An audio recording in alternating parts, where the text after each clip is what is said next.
Tremblay, tu nous as réalisé au Musée ambulant une toute nouvelle œuvre qui s'appelle Morceaux choisis. Oui.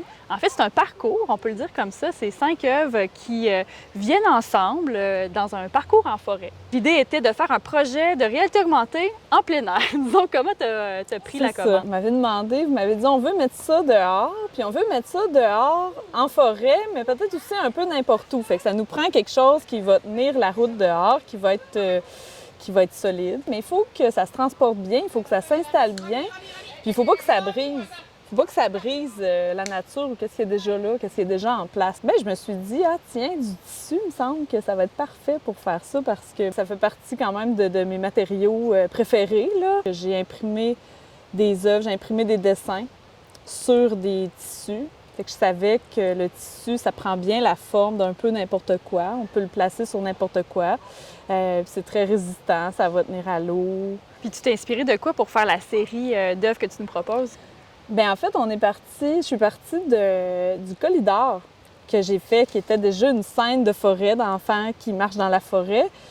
Puis, c'est comme si j'étais venue faire des genres de gros plans sur certaines parties de l'œuvre, ou en tout cas sur certains aspects de la forêt. Toute la série d'animation, c'est vraiment des petites histoires, des très courtes histoires, des petits moments qu'on pourrait voir pour de vrai dans la forêt. Un pic qui vient nourrir ses petits dans leur nid.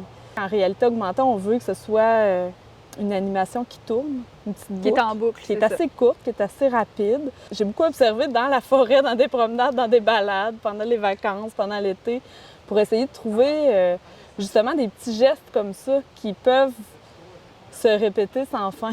Des petits trucs qu'on voit pas souvent dans la forêt, que quand on les voit, on est vraiment chanceux. C'est vrai qu'on se sent privilégié quand on découvre les œuvres dans la forêt. C'est vraiment ça, je trouve, moi, personnellement, qui m'anime parce que, on découvre les œuvres qui sont essaimées sur un sentier, puis là, une animation apparaît.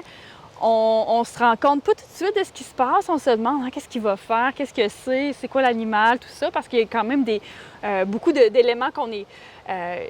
tout n'est pas dit finalement sur l'impression. Non, c'est ça, c'était aussi ça. C'était aussi ça l'idée qu'on ait une petite surprise quand Absolument, même. Oui. Qui advienne une petite surprise. Puis les animations sont super délicates. Tu les as fait en papier découpé, hein? C'est oui, ça, image par papier. image. Bien, en fait, toute la série, c'est une série de plein de dessins que j'ai faits pendant mes promenades durant l'été. Puis c'est vraiment des dessins qui sont tous séparés, puis que j'ai remis ensemble pour fabriquer les œuvres qui sont imprimées. Fait que j'ai décidé de travailler de la même façon pour faire l'animation. Fait que c'est vraiment juste les papiers qui bougent, qui se déplacent.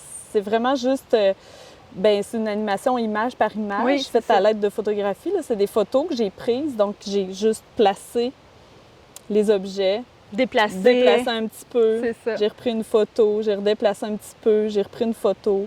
C'est le fun parce que cette œuvre-là nous amène vraiment à nous raconter des histoires. Ton travail, généralement, est très narratif aussi. Dans la majorité de tes œuvres, on peut voir des animaux d'abord ou des enfants, des personnages qui font des actions très simples, mais qui nous amènent dans un univers d'histoire, peut-être d'histoire pour enfants aussi. Il y a cet univers-là de livres pour enfants quand même. Oui, c'est vrai. Ouais, des histoires qui racontent pas grand-chose. Non, le quotidien, pratiquement. C'est ça, le quotidien d'une poule, qu'est-ce que c'est? Un petit geste, prendre un caillou, être une poule, faire le tour d'un coin, tu sais, c'est juste... C'est les petites aventures, hein? C'est la petite histoire de la grande histoire. C'est ça, la mini-histoire, oui. Il y a quelque chose aussi de se dire, prends le temps d'arrêter puis de voir ce qui se passe autour de toi dans la forêt. C'est ça. Ça nous fait aussi remarquer un peu ce qui se passe autour de nous.